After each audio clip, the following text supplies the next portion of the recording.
Hey everybody, welcome back to another episode of Samp&Chance Wrestling. We've been gone for about a week. Spring break, I guess we want to call it. Mr. Chance Michaels, how are you doing, my man? Doing good. Yeah, I'm feeling good. I went to a wrestling show on Friday. We had over 300 people there. But the time before that, we had a not a very good crowd. So yeah, it's good. We definitely they definitely rocked the house that night. Crowd was probably the hottest crowd I've seen in the Hastings building in a while. So it was a good show. They delivered. Cool. All right, man. Backs Well, were against the wall, and they delivered. okay, good, good. Yeah, I heard that you got rid of Got some rid of a talent. couple guys. We had a couple adjustments, rearranged them. Some people weren't happy, but at the end of the day, we got the people in the crowd, and the crowd reacted better to the changes that were made. So Awesome, awesome. yeah, All right. Well, since we talked wrestling, a lot has been going on, my friend. WrestleMania has been building up. The card's pretty much filled up now, I think. I mean, we're about 10 days, 10, 11 days away from WrestleMania now. So we pretty much know what we're going. Perhaps a couple things outstanding, but for the most part, I think we got the card. Would you agree? I agree. But the build up to WrestleMania is been very good though. But the card is set in stone. But I don't like what they're doing personally. But we'll get into that as we roll out the show. But yeah, I think it's pretty much all set. All right, all right. Um, well, why don't we start with AEW, man? Let's talk about them. They had Dynasty this weekend. A pretty decent show. I thought it was okay. Nothing spectacular. Um, Edge, man. Everyone keeps turning on the guy. Well, eventually they're setting up for Edge and Christian to reunite as a tag team, which they Yeah. have to do. They're both old men. They're both, I hate to say it, but you know, they're both past their prime. So they're going to bring it full circle. They're going to team up again, probably go against FTR. You can kind of see that building up, Well, I and could see it we'll building have a up, yeah. thing. But I'll say one thing about Dynasty: that main event again, John Moxley, another bad main event. It's way too long of a match. Another lackluster main event. He wins again, and it's just I don't know. He's just not a main eventer. Well, I'm getting tired of seeing Moxley main event the show. Look, start of the show was hot with Osprey against that new guy Kevin Wright or whatever that nobody's seen yes. before, and Yeah. then you end the show with that. Well, I mean, I think what makes it even worse is the fact that the Young Bucks come back again. Mm-hmm. And nothing against the Young Bucks, but I just feel like they put themselves in a position where they make themselves look bigger than everyone else. Yeah. You know what I mean? I don't know how I don't know if that's the right wording or not, but it's just kind of like they're so much of their own self promotion. They don't care about anyone else. Like But that's all the managers backstage allowing them to have that. well, it's them Right? allowing them to have it with all the power that they Yeah. have, right? So Yeah. Well, I do like what they're doing at the Hurt Syndicate. At least they're making them strong. They're running through the tag teams. MJF is reaching out to them to try to, get their help as the bodyguards, whatever you want to call it. So there's a couple good things in the show. Overall, I don't think it was great. It wasn't bad. The only thing that everybody's talking about now is not even the matches. Is we're talking all about Swerve Strickland saying "F you" to Booker T. That's the yeah, hottest thing that happened, right? And yeah. Well, I mean, overshadowed the show. but yeah. But I mean, the show was okay, I guess. I mean, there's not really much to write home about. But I mean, like I said, Edgy Christian would be nice. I mean, you get that nostalgia one more time. And to be fair, it has been a long time since we've seen them together. Mm-hmm. So I mean, I am actually kind of It's looking coming. forward You to can see see that, it coming. You can see right? I it. mean, even with the Waynes and everything, they're kind of turning on Christian, Mm-hmm. right? So you got that element of it as well. But I mean, I'm excited to see it only because we haven't seen it for so long. I guess if they're gonna do it for a few months, and it's time to bring these guys home, let them retire, and push the younger talent up the line. Yeah, absolutely, 100%. And I think maybe this is where, if not one, but both guys probably look at kind of winding down their careers now. Well, I shouldn't have a choice. Tony Khan needs to step and say, "Hey, you guys are a little bit slow in the ring now. Ed, your last main event was lackluster at best. This is the thing you got. You need to be the boss, and you need to know when to tell them. Like Vince told Flair, "You're retiring. Who do you want to wrestle?" Yeah, no, you know. and then Flair went off to do his own thing, and here we are Yeah, but at with. least it was done with that company, right? Do what you want when you leave, but in that company, that's all she wrote. But yeah, Dynasty wasn't bad. Like I said, I didn't like how I like how they start the show with Osprey because it gets the crowd into it. Yeah, But by the end of the show, the crowd was not into the main event. It was just too long of a show again. Too many. The Omega match was 30 minutes, way too long. It's just too many 20, 30-minute matches. And by the end of it, the crowd's tired. but you got to think of 0 hour their pre-show. They have 2 to 3 matches on there as well. So I mean, it becomes a bit much. It truly does. But I mean, overall, again, no major complaints. I thought all the matches were good for say. It was just too long, and it just attention spans. That's what it really comes down to, right? Like, how long can Mm. you actually physically, like, okay, you had your show on the weekend. How long was it? Well, we don't go more than 2.5 hours, dude. 2 hours, 15 minutes, we bring it down. That's Right. it. Go hard, go fast, get in, get out. We started 7:30. We're done by 9:45 at the latest. 10, no more past 10. Okay, okay. Well, that's good. Because people tune out. They don't, Yeah, because I've been to some of those local shows there where they've gone way too long. Yeah, no, we don't allow that. No, some of them do, but not us. All right, all right. Let's move on to the Fed. The one thing I want to ask you, man, because we haven't had a chance to talk about it. We were away last week. Call it our spring break. Um, the whole Bret Hart Steve Austin match being inducted into the Hall of Fame. Your thoughts, man? We haven't had that. We haven't talked about that at all. Absolutely ridiculous and right? absolutely pathetic. It was Right? a great match. Don't get me wrong. I'm not saying it wasn't. Now we're inducting matches in the Hall of Fame because you guys got nobody else to induct. Here's a couple things that people have been saying. People are wondering, well, why isn't China in the Hall of Fame? The people, nobody's saying why China. People say because of her porno. It's not because of her porno, because if it was because of her porno, X-Pac wouldn't be in the Hall of Fame. X-Pac's in the Hall of Fame, correct? Yeah, yeah. Who did China do the porno with? Well, him. There's only one reason China is not in the Hall of Fame, and that's because she was dating Triple H, and Triple H cheated on China with Stephanie. And that's why they don't want to put China in the Hall of Fame. They don't want all that rumor coming up that Triple H is having an affair with Steph. That's the only reason she's not in there. She deserves to be in there, and she's one of the best women wrestlers of all time, a pioneer, the first woman you actually really seen that was like buffed up. You know what I mean? Well, we did that's the only reason she's not in there. So anybody says otherwise is being disingenuous. We did a roundtable on this actually last week with Professor Bear, Mike D, and Joe Monroe and the gang, and we all came up with our own 5 guys that should be in the Hall of Fame that aren't. Haku, why is he not in the Hall of Fame? He's a legit Hall of Famer. I even said if we're going to be putting guys like Pete Rose and Bob Uecker, nothing against them, into the Hall of Fame, shouldn't we have a jobber wing? If there's anyone that should be in there, it should be the Brooklyn Brawler. Barry Horowitz should be in there for their longevity, things like that. I mean, but having a match. But did anybody on that roundtable say why China's not in the Hall of Fame? It's because Triple H cheated on her with Steph. No, I mean we talked about that as well, and we all kind of came to that consensus as well that it has to play a role in it. I mean, there has other, we're not denying that at all. Yeah, it's the only reason. But I mean, and Vince didn't want to shame his daughter. You're cheating on him. You were cheating with the guy who was taken, and they didn't want all that coming up, so they just don't put her in, which is too bad. I mean, China is passed away now. It's not that big of a deal, but she deserves to be in there. No, that's fine. But I mean, I think them having the matches as well. And, the one thing I brought up with these guys is like, look, let's look at the Hall of Fame itself. It's not that bad per se. The reality of it is the reason they're doing it is because ticket sales are so low. Because they're so bloody expensive. I know it sounds like I'm sounding like a broken record, but this entire week is just pointless unless you got really, really money to waste. Like that's the reason why nothing is selling out. Is for that the, and the product is they're pushing away a lot of the casual fans now. They're starting to see the cracks in the armor now. They're going for the indie base, that hardcore IWC fan, and those guys don't always come to the shows. Yeah. And the casuals do a lot, So I don't know, but yeah, putting match in the Hall of Fame is a sign of things to come. It's it's a UFC thing. It almost makes you wonder if they're making it do it because UFC does it now. The UFC's been doing it for a while, right? Maybe it's time that the WWE shuts down the Hall of Fame because there is actually no Hall of Fame. There is no. We talked about that. Well, they need to make a physical Hall of Fame, man. I mean, they got all this money.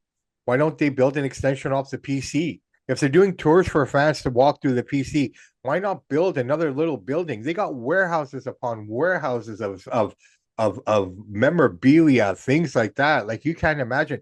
Like on A&E, one of the shows they have are Lost Treasures, where they go around looking for all this stuff and in the warehouses.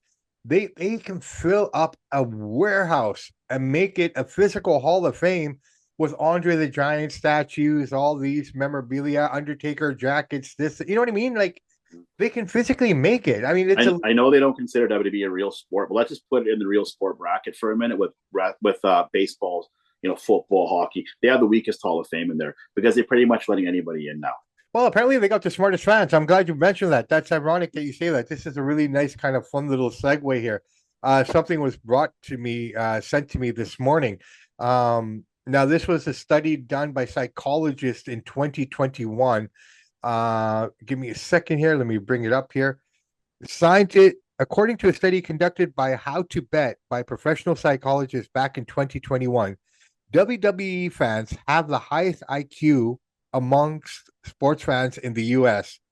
The average IQ of a WWE fan is 112.6, NHL 112.3, NBA 110.7, NFL fans 105.9, MLB 101.3, and NASCAR 95.2 IQs on average. I don't know if I believe that because this is just one guy doing a study. Who's he taking? 100 people out of each crowd. Just rationalize that, Oh, hey right? man, I'm just throwing it out there. I haven't Yeah, looked I know at the because people think study. wrestling fans are stupid. Yeah, I haven't looked at it. I'm just reading it from what I received. I thought yeah, it was yeah, kind yeah. of cute and funny. I just wanted to share it because you Yeah, it's mentioned, interesting. Yeah, this and that. But let's talk about the WrestleMania card, man. I mean, we do have a bit more of a card here. Obviously, we'll break it down more next week. But is there anything on there that stands out for you right now? I just think the way they're booking it is bad. I mean, you're having Gunther. He's not even in the main event. You're having Jey Uso as the first person ever to win a Royal Rumble not to have a main event. You're pushing him aside for Old Man Punk. Then don't let Jey Uso win the Royal Rumble. Give it to Punk. If there's such Triple H is such a fanboy for Punk now. You know what I mean? He's just it cheapens your belt. This Jay and Gunther thing has no heat. It has no juice. And then last week on Raw, Gunther went 50-50 with an NXT guy. You're a champion of the world and you can barely beat an NXT guy. It just that whole match is has no meaning in it, and it's just bad booking, and I don't like that. So that's one thing that stands out to me is that. All right, so Tiffany Stratton, Charlotte Flair going off script, a lot of heat on both of them backstage. This program I had a lot of high hopes for. I'm hoping the match delivers, but it makes me wonder, is Charlotte the problem? Because most of these kind of problems follow her around. She had the same issues with Becky Lynch. She had the same issues with Sasha. I'm not saying that either of those other girls had a role to play in it, but the same kind of thing is starting to happen with Tiffany Stratton, where she's just kind of pushing her will and trying to be her own boss and everything, and not going with the program here. Like, do you feel this, or am it just me? Charlotte Flair seems to be more of an issue than anything else. It's hard to say what happened in this one. It's a lack of. I heard on one of the other shows. This is a good point. They went off script. They started going at each other person, which is fine, which is all right as long as you keep it professional. They walk back the curtain. There's no repercussions. They're not scared of Triple H and what's the They got Bruce Pritchard, but that was Vinnie Mac there. They would have been reprimanded and scolded for that. So this is what I'm saying. You're starting to see it in the promos and the commentating and in the matches and the booking. You're starting to see with no authority figure back there. You're supposed to be scared of your boss at any job. Have a little fear of repercussion, but there's no fear of repercussion there. I don't know who the problem is in this one. It's probably a bit of both. It's hard to say, but they got some real heat here now. So hopefully, there's 2 SmackDowns left, 1 Raw left. Hopefully, Yeah. they can build off of this. Well, I call it 1-1 because I think that SmackDown before WrestleMania is nothing more than just a preview show for the show, right? I mean, so that's basically it.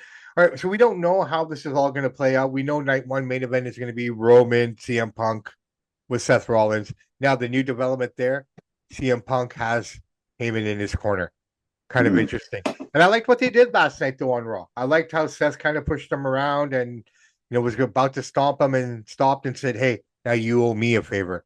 So I don't know. I mean, I feel like Seth is the guy that's left out in this.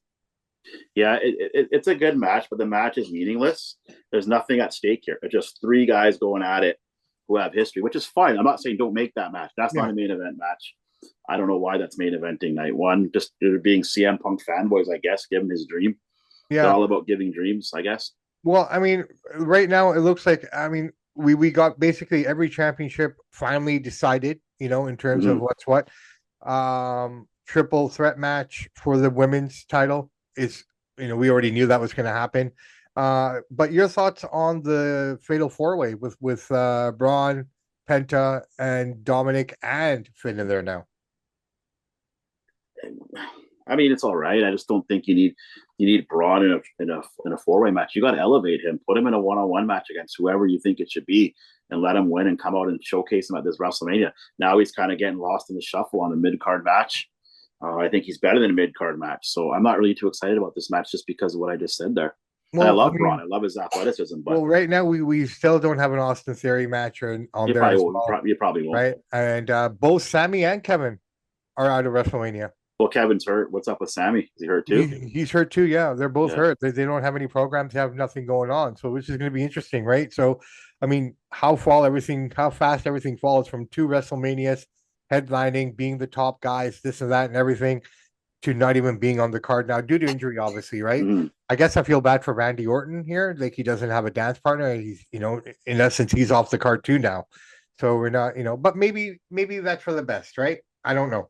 We'll see. I mean, this card's pretty filled up right now. I mean, we probably should have a couple matches here. We got what? What do we have here?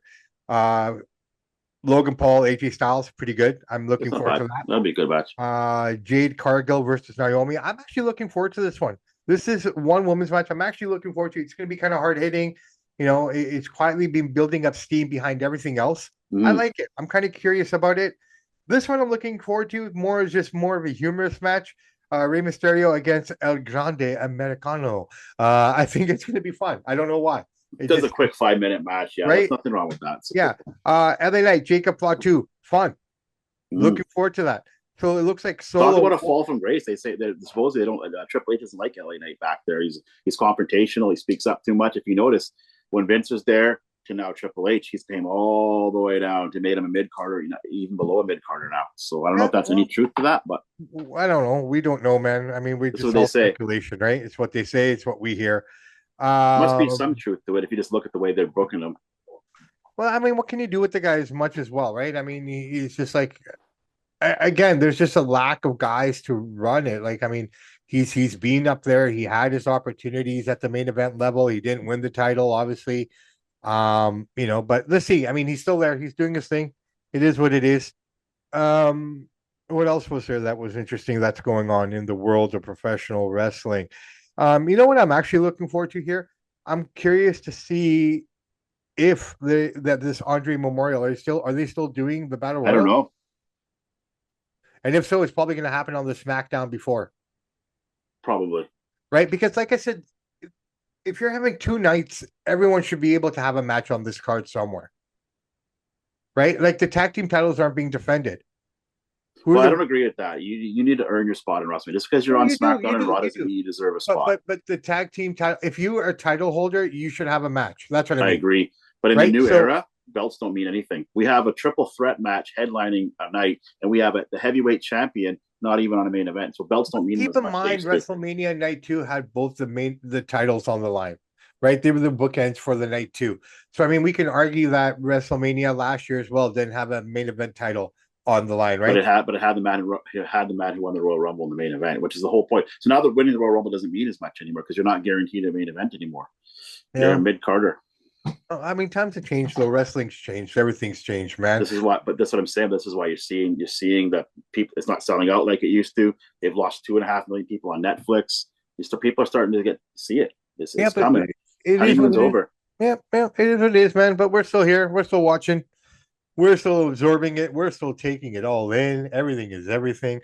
All right, brother man. Listen, I don't want to go too much deeper than this because we're gonna break all. One last thing, you're not seeing John Cena again until WrestleMania. That was his last promo, right? Which I think is too long in between. He's gonna be off 3 weeks. Well, I mean, hopefully he shows up. I mean, if he doesn't, then no, he's not scheduled to WrestleMania. That was his last schedule on Raw. Wow, so he did everything in Europe. Yeah, unless they surprise us. But as far as it goes, he's not scheduled. Well, I mean, hopefully he shows up. I hope they change that because they're saying no. Well, they say no, and then they do the opposite, right? Maybe it's a swerve that they're trying to throw out there as well. Who knows? Right? This heel turn, his promos have been amazing, but it's definitely fallen flat. It's got no juice. Everything started to come alive in that last promo. Yeah, but then you don't see him for 3 weeks. Well, that's what I'm saying, right? I mean, we finally got something decent. You know, the funniest part is with IWC. I seen them talking. I asked them, everybody's on IWC, what did John Cena mean when he said that me and Cody Rhodes listened to Poncho and Lefty? Nobody knew what that was. Do you know what that is? Yeah. Go ahead, tell us. You tell us. No, you tell us. I want you to say it. No, I will say homework for you. Poncho and Lefty. I'll give you a hint. It's Cody Rhodes' dad's favorite artist. Okay, then fill me in. I got it wrong then. I was Willie Nelson and Merle Haggard. Okay. So when John Cena said that, we listened to Poncho and Lefty, I was looking on actor, was like, who's Poncho and Lefty? That's so funny. Yeah, but I mean, I think the best line as well, like one of the most memorable lines of this feud so far.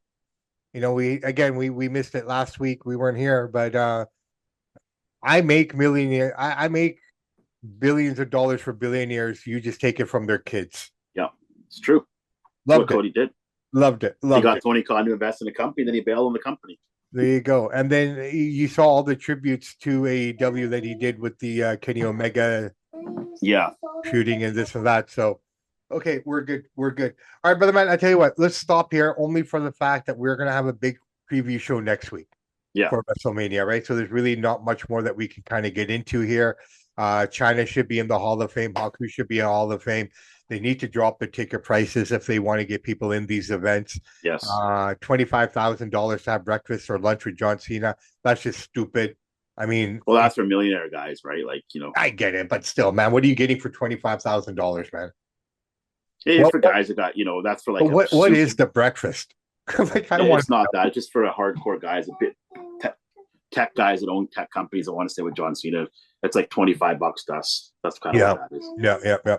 All right, brother man, let's wrap it up. Let's call it a show and let's get geared up here, man. We got NXT, we got a SmackDown. This will probably be the go home SmackDown in essence. And then we got Raw next week and then WrestleMania, man. Here we go. It's coming. I'm not that excited this year for just because what I've been seeing on Raw, I haven't been too impressed. So hopefully it's a great show and a great card. But well, I mean, maybe it's Mania. I mean, how many times have we sat here or in the past felt this way about a Mania? You know what I mean? And then it delivered. So let's see. Yeah. Until we actually see the show, until we actually see what they're going to put out and do, we don't know, right? Yeah, we'll see what happens, man. But there you go. All right, guys and gals, my name is Bobby Sampson. He is Mr. Chance Michaels. And in the words of the great AC/DC, those that download, like, subscribe to the podcast, we salute you. We do salute you guys. Thank you for all your love, your support, and all your love and support, man. That's all I can really say. I mean, we're very close to the 6,000 mark here, so thank you for all that. Thank you for following us and being a part of our journey here. And remember, guys, faith, hard work, and patience. It's the only way to go. If you follow this principle, things will work out. Trust me. The biggest thing is patience. So just don't give up on your hard work. Don't give up on your faith. Not your blind faith, your real faith. Right? There's a difference. Blind faith will always break you, but real faith will always keep you grounded. Samp and Chance, have a great week. We'll talk to you next week.